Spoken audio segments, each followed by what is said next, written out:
మధ్యలో వచ్చినటువంటి హైడ్రాని చూపించి ఇదేదో భూతం, హైడ్రా వల్ల మొత్తం అంతా ఏదో నష్టం జరుగుతుంది అనేటువంటి, హైడ్రా పర్మిషన్ లేకపోతే ఏం జరగదనేటువంటి ఒక తప్పుడు ప్రచారం చేస్తూ ఉన్నారు.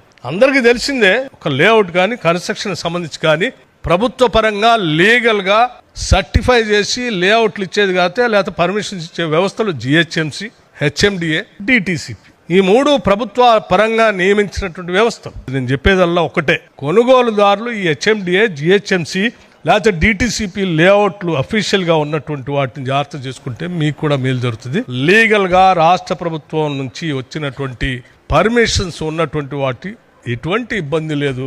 అవి లేకుండా చేస్తున్నటువంటి వాటికే సమస్య, అంతేకాని ఈ మూడు ద్వారా వచ్చేటువంటి వాళ్ళకి ఏం ఇబ్బంది లేదు. నేను అందరికీ కొనుగోలుదారులు చెప్తున్నాను, బ్యాంకర్స్ చెప్తున్నాను, మిగతా వాళ్ళందరూ కూడా చెప్తాను.